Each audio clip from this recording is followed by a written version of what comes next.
27 స్థానాలు గెలిచింది. BRS 9, BJP 4, All India forward Bloc 4, MIM 2 స్థానాలు, ఇండిపెండెంట్ 2 స్థానాలు. సో ఇక్కడ మేయర్ పీఠాన్ని దక్కించుకోబోతోంది బుర్రి చైతన్య శ్రీనివాస్ రెడ్డి. సో చైతన్య శ్రీనివాస్ రెడ్డికి ఇక్కడ మేయర్ పీఠం దక్కబోతున్నట్టు తెలుస్తోంది నల్గొండ కార్పొరేషన్కి సంబంధించి.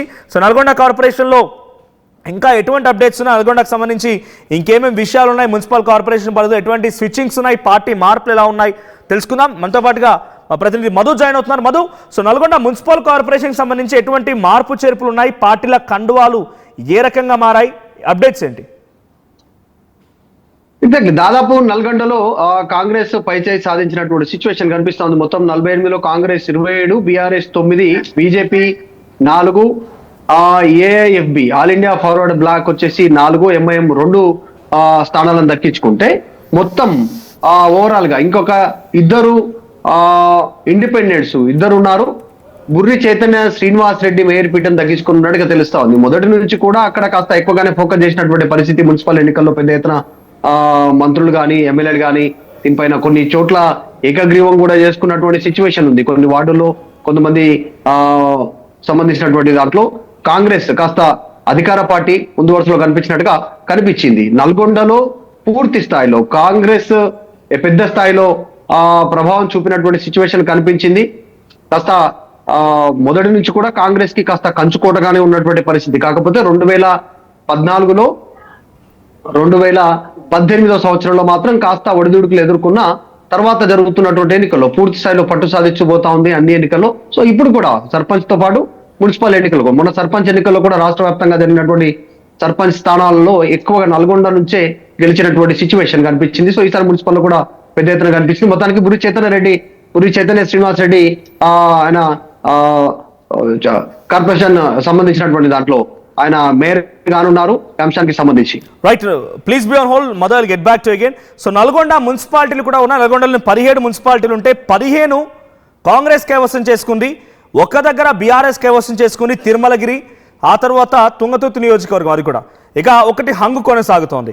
సో ఇక్కడ కాంగ్రెస్ గెలిచినటువంటి 15 చోట్ల అక్కడ రిజర్వేషన్ల గురించి చూస్తే ఆలేరులో అక్కడ బీర్లా ఐలై ఉన్నారు నియోజకవర్గ ఎమ్మెల్యేగా. సో ఆయన డిసైడింగ్ ఫ్యాక్టర్ కాబోతున్నారు. ఆలేరులో బీసీ ఉమెన్ ఉంది, భువనగిరిలో జనరల్ ఉమెన్, మోత్కూరులో ఎస్సీ ఉమెన్, చౌటుప్పల్లో జనరల్ ఉమెన్, తర్వాత పోచంపల్లిలో హంగు కొనసాగుతుంది. పోచంపల్లి గురించి కొంత ఎగ్జైటింగ్గా ఉంది. సో యాదగిరిగుట్టలో జనరల్ ఉమెన్, హుజూర్ నగర్లో, కోదాడ్లో, నేరేడుచెర్లలో ఇక్కడ అన్ని జనరల్ ఉన్నాయి. హుజూర్ నగర్లో బీసీ జనరల్ ఉంది, యాదగిరిగుట్టలో జనరల్ ఉమెన్ ఉంది. ఆ తర్వాత సూర్యాపేటలో జనరల్, తిరుమలగిరిలో జనరల్, చండూరులో జనరల్, చిట్యాల్లో జనరల్ ఉమెన్, దేవరకొండలో బీసీ ఉమెన్, ఆ తర్వాత హాలియాలో జనరల్, మిర్యాలగూడలో జనరల్ ఉమెన్ అండ్ నందికొండలో ఎస్సీ జనరల్. సో ఇక్కడ మధు ఫస్ట్ అండ్ ఫార్మోస్ట్గా పోచంపల్లి గురించి మాట్లాడుకోవాలి. పోచంపల్లిలో హంగు కొనసాగుతోంది. 6-5-1 BJP 1, Congress 5 and Congress 6, BRS 5 కొనసాగుతుంది. ఒక ఇండిపెండెంట్ కూడా ఉన్నారు. ఇండిపెండెంట్తో డిసైడింగ్ ఫ్యాక్టర్ అవుతుందా అంటే ఇక్కడ ఇండిపెండెంట్ ఒకవేళ కాంగ్రెస్తో కలిసిన డిసైడింగ్ ఫ్యాక్టర్ అవ్వదు. బీజేపీ లేదా బీఆర్ఎస్ నుంచి ఒకరు మారాల్సిన పరిస్థితి ఎక్స్ అఫీషియోతో వాళ్ళు స్వాధీనం చేసుకునే అవకాశం కూడా ఉంది. ఈ హంగుకి క్లారిటీ వచ్చిందా పోచంపల్లి? ఎక్స్ అఫీషియో మెంబర్స్ కి సంబంధించి కాస్త క్లారిటీ ఇచ్చే ప్రయత్నం చేసింది ఎన్నికల కమిషన్ తో పాటు. ప్రభుత్వం కూడా దీనిపైన ఒక క్లారిటీ ఇచ్చే సిచ్యువేషన్ క్రియేట్ చేసింది. ఆల్రెడీ దీనిపైన ఒక స్పష్టతను ఇచ్చే ప్రయత్నం చేసింది. నిజంగానే పోచంపల్లిలో మొత్తం 13లో కాంగ్రెస్ 6 ఉంటే బీఆర్ఎస్ 5, బీజేపీ 1, ఒక ఇండిపెండెంట్. దీంట్లో 13లో కనీసం ఎంత లేదన్నా 7 లేదంటే 8 ఉండాల్సినటువంటి సిచ్యువేషన్ ఉంది ఉన్నటువంటి మెజారిటీ ప్రకారం. మరి దాంట్లో కాంగ్రెస్ కి ఒక ఇండిపెండెంట్ తోడైతే ఆటోమేటిక్ గా ఆ పీఠాన్ని దక్కించుకునేటువంటి సిచ్యువేషన్ ఉంటుంది. మరి 7 అవుతాయి మొత్తం. దాంట్లో కాస్త పైచేయి సాధించే అవకాశం ఉంటుంది. దాంతో పాటు బీఆర్ఎస్ కి 5 ఉన్నాయి, బీజేపీకి కూడా 1 ఉంది పోచంపల్లికి సంబంధించిన విషయంలో. కాబట్టి ఇండిపెండెంట్ తో కాంగ్రెస్ గట్టెక్కేటువంటి సిచ్యువేషన్ కనిపిస్తా ఉంది హంగు ఉన్నప్పటికీ కూడా. బీఆర్ఎస్ మరి బీజేపీ తర్వాత ఈ ఇండిపెండెంట్ కలుపుకుంటే వాళ్ళు కూడా పైచేయి సాధించే అవకాశం ఉంటుంది. కానీ బీఆర్ఎస్ బీజేపీ కలిసే సిచ్యువేషన్ ఉందా? ఒకవేళ ఇండిపెండెంట్ అంటే అధికార పార్టీ వైపు లేకుంటే ఎవరు ప్రలోభ పెట్టినా ఎవరు ఎక్కువ ప్రభావం చూపినా వాళ్ళ వైపు మొగ్గే అవకాశం ఉంటుంది. కానీ మరి బీజేపీ ఒక్కరు గెలిచారు, వాళ్ళు ఎటువైపు మళ్ళీ అటువంటి అవకాశం ఉంది. ఒకవేళ ఇండిపెండెంట్ ని బీఆర్ఎస్ ఆకర్షిస్తే కనుక పూర్తి స్థాయిలో తమ వైపు తిప్పుకుంటే మరి కాంగ్రెస్ వైపు నిలబడేది ఎవరు? బీఆర్ఎస్ లో ఉన్నటువంటి వారిని తమ వైపు తిప్పుకుంటారా, లాక్కుంటారా? లేదంటే బీజేపీ నుంచి గెలిచిన వ్యక్తిని తమ వైపు తిప్పుకునే అవకాశం ఉంది. ఎందుకంటే ఇప్పటికే చూస్తా ఉన్నాం నిజామాబాద్ లో కానీ, కరీంనగర్ లో కానీ, ఉమ్మడి పాలమూరు జిల్లాలో కానీ, నల్గొండలో, ఖమ్మంలో మొత్తం సమీకరణాలు మారిపోతున్నటువంటి సిచ్యువేషన్. పార్టీలతో సంబంధం లేకుండా ఎక్కడ గెలిచినా కూడా ఎటు పోవాలో అటు వాళ్ళు డైరెక్ట్ గా కండువాలు కప్పుకుంటున్నటువంటి సిచ్యువేషన్. కొంతమంది ఇండిపెండెంట్ ఉన్నప్పటికీ కూడా ఆల్రెడీ క్యాంపు రాజకీయాలు తెరదీసినప్పటికీ కూడా జరగాల్సింది జరిగిపోతా ఉంది. వాళ్ళకి ఏదో రకంగా ప్రభావం చేస్తా ఉన్నటువంటి పరిస్థితి. ఇండిపెండెంట్ సంగతి అయితే చెప్పాల్సినటువంటి అవసరం లేదు. సో వాళ్ళని డైరెక్ట్ గా కిడ్నాప్ చేస్తా ఉన్నటువంటి పరిస్థితి. సో మరి చూడాలి పోచంపల్లికి సంబంధించిన విషయంలో. ఇదే నల్గొండ మున్సిపాలిటీలో ఎక్కడైనా చైర్పర్సన్ కి సంబంధించి క్లారిటీ వచ్చిందా? చైర్పర్సన్ ని కాంగ్రెస్ ఎక్కడ అధికారికంగా ప్రకటించిందా? ఎగ్జాక్ట్లీ కొంచెం ప్రస్తుతం బుర్రి చైతన్య శ్రీనివాస్ రెడ్డికి సంబంధించినటువంటి విషయంలో క్లారిటీ ఉంది. ఇంకా మిగతా కూడా ఈ రోజు రాత్రి వరకు క్లారిటీ రానుంది. అక్కడ ఉన్నటువంటి మంత్రులకు, ఎమ్మెల్యేలకు పూర్తి స్థాయిలో బాధ్యతలు అప్పచెప్పారు. వారు ఇన్ఛార్జ్ గా ఉన్నటువంటి మొన్నటి వరకు ఎలక్షన్ లో ఇన్ఛార్జ్ గా ఉన్నారు.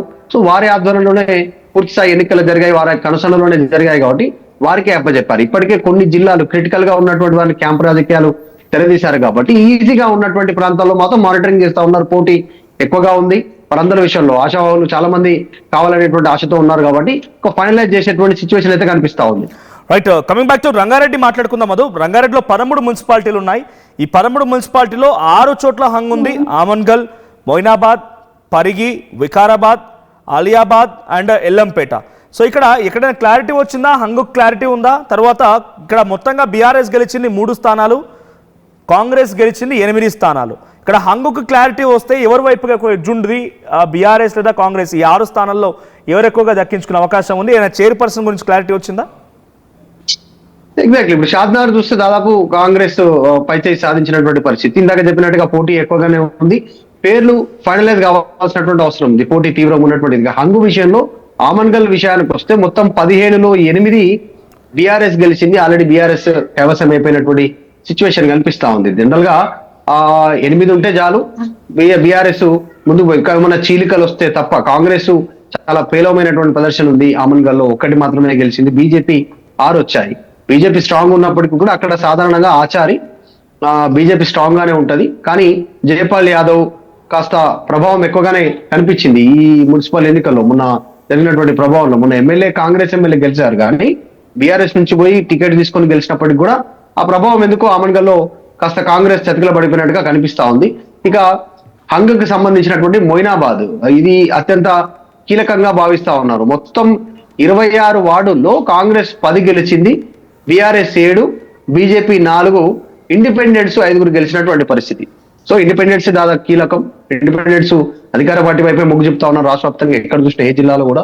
సో దాదాపు ఇక్కడ కూడా ఈ హంగకు సంబంధించిన విషయంలో కూడా కాంగ్రెస్ హస్తగతం చేసుకునే సిచ్యువేషన్ కనిపిస్తా ఉంది. ఇక పేర్లు ఎవరు అవుతారు, ఎవరిని ఫైనలైజ్ చేస్తారు, పోటీ ఎంత ఉంది, మరి ఇండిపెండెంట్ ఏమైనా డిమాండ్ చేసే అవకాశం ఉంటుందా, వాళ్ళ డిమాండ్స్ కూడా పెట్టే అవకాశం ఉంటుందా చూడాలి. కాస్త సమీకరణాలు అటు ఇటు చేంజ్ చేసుకున్న తర్వాత ఫైనలైజ్ అయిన తర్వాత స్థానికంగా ఉన్న నాయకత్వం సూచన మేరకే ఎవరిని పరిగణలోకి తీసుకోవాలనేటువంటి ఫైనల్ చేసే అవకాశం ఉంది. ఎందుకంటే రేపు ప్రమాణ స్వీకారం కాబట్టి దాదాపు ఈ రోజు రాత్రి వరకు ఒక క్లారిటీ రానుంది. Right, thank you Madhu. So మొత్తంగా ఉమ్మడి రంగారెడ్డికి సంబంధించినటువంటి 13 మున్సిపాలిటీలో ఆమన్గల్ కొంత సస్పెన్స్ ఉంది. సో మొయినాబాద్ కైవసం చేసుకునే అవకాశాలు ఎక్కువగా ఉన్నాయి. పరిగి కూడా కాంగ్రెస్ పార్టీ కైవసం చేసుకోబోతోంది. వికారాబాద్ కాంగ్రెస్ పార్టీ కైవసం చేసుకునే అవకాశం ఉంది. ఆలియాబాద్లో కూడా కొంత కాంగ్రెస్ పార్టీ ప్లస్ 2 ఇండిపెండెంట్లు అండ్ ఎక్స్ అఫీషియోతో కలిపి అక్కడ కాంగ్రెస్ కైవసం చేసుకునే అవకాశం ఉంది.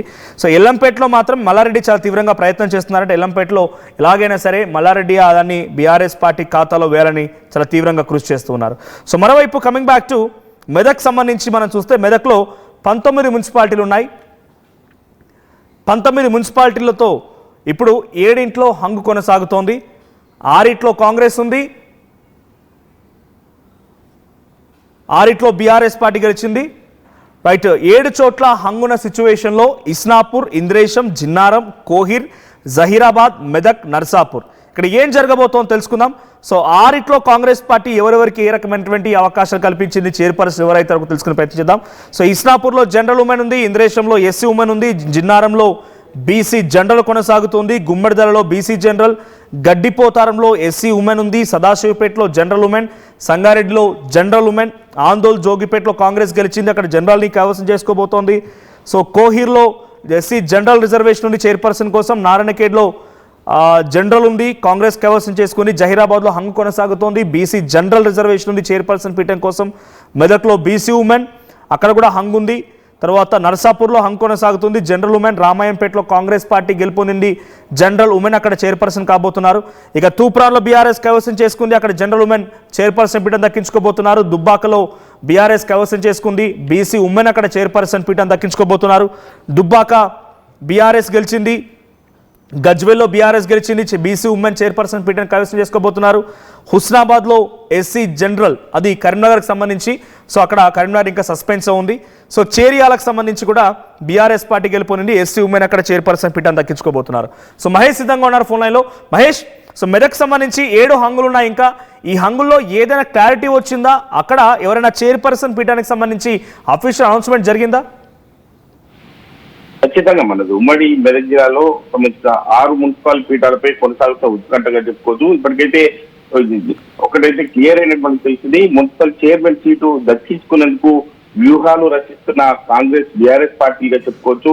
అంగు ఏర్పడ్డ నర్సాపూర్, జిన్నారం, మెదక్ మున్సిపాలిటీలో కింగ్ మేకర్ గా మారనున్న బీజేపీగా చెప్పుకోవచ్చు. అంటే వైస్ చైర్మన్ పదవి ఇస్తానన్నా చైర్మన్ సీటే కావాలని పట్టుబడుతున్న కమల్నాథులుగా చెప్పుకోవచ్చు. ఇప్పటికే సంగారెడ్డి, సదాశివపేట, జోగిపేట, నారాయణఖేడ్, రామాయంపేట మున్సిపాలిటీని దక్కించుకున్న కాంగ్రెస్ పార్టీ అదేవిధంగా గడ్డపోదారం, గుమ్మడిదల, ఇంద్రేశం, తూప్రాన్, గజ్వెల్, దుబ్బాక, చేర్యాల మున్సిపాలిటీలను గెలిచిన బీఆర్ఎస్ పార్టీగా చెప్పుకోవచ్చు. అదేవిధంగా జహీరాబాద్, కోహీర్, ఇస్లాపూర్, జిన్నారం, మెదక్, నర్సాపూర్ మున్సిపాల్లో హంగుంది. అదేవిధంగా జహీరాబాద్, కోహీర్, మెదక్ మున్సిపాలిటీ కైవసం చేసుకునేందుకు కాంగ్రెస్ పార్టీ గట్టి ప్రయత్నాలు కూడా చేస్తుంది. ఇస్లాపూర్, జిన్నారం, నర్సాపూర్ మున్సిపాలిటీపై కొనసాగుతున్న ప్రతిష్టంభనగా చెప్పుకోవచ్చు. అంటే మనం చూడొచ్చు, నర్సాపూర్ లో కాంగ్రెస్ కు మెజార్టీ సీట్లు వచ్చినా మ్యాజిక్ ఫియర్ కు 2 సీట్ల దూరంలో ఉంది. ఇస్లాపూర్ లో కీలకంగా మారనున్న స్వతంత్ర కౌన్సిలర్లు, MLA, MP X official vote కూడా ఉపయోగించే అవకాశం ఉన్నట్టు మనకు తెలుస్తుంది.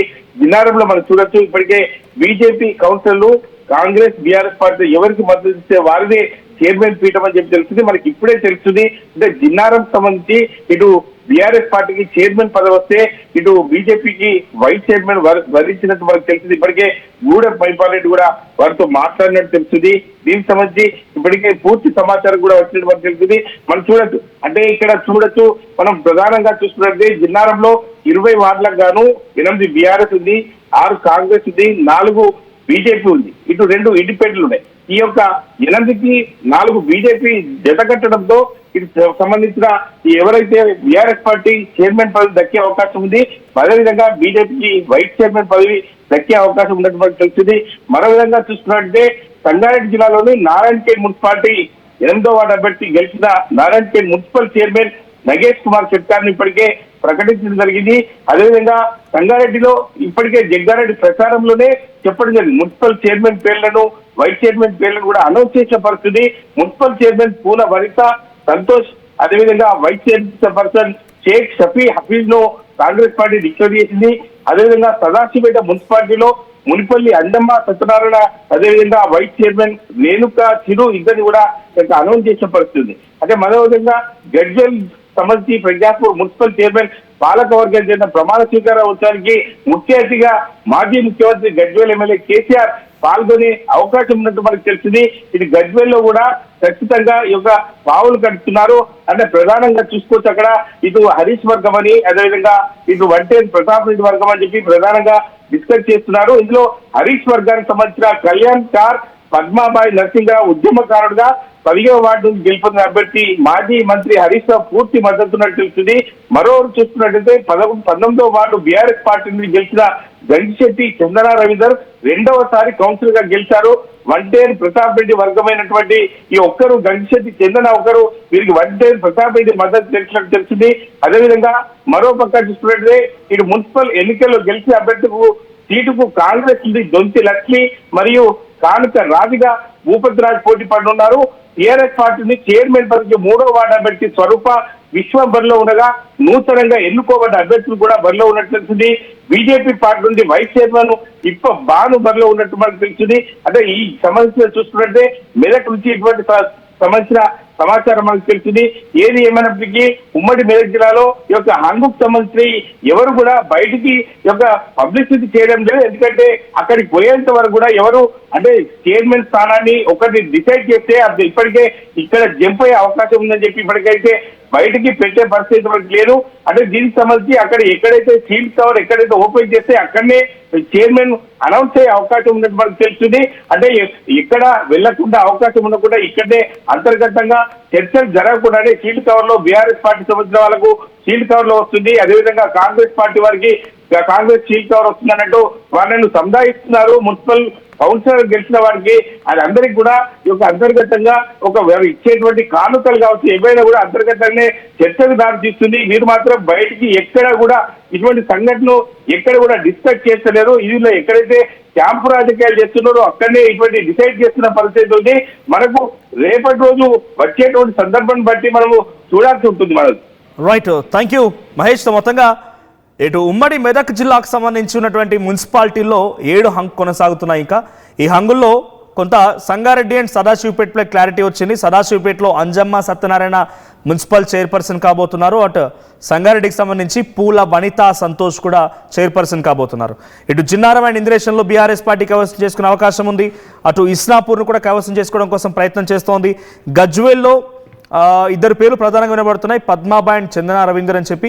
సో ఇంకా చాలా ఉత్కంఠభరితమైనటువంటి ఒక చైర్పర్సన్ ఎన్నిక ఉండబోతోంది. రేపు రాష్ట్ర వ్యాప్తంగా చైర్పర్సన్ల ఎన్నికల కోసం చాలా ఉత్కంఠగా ఎదురు చూస్తున్నారు.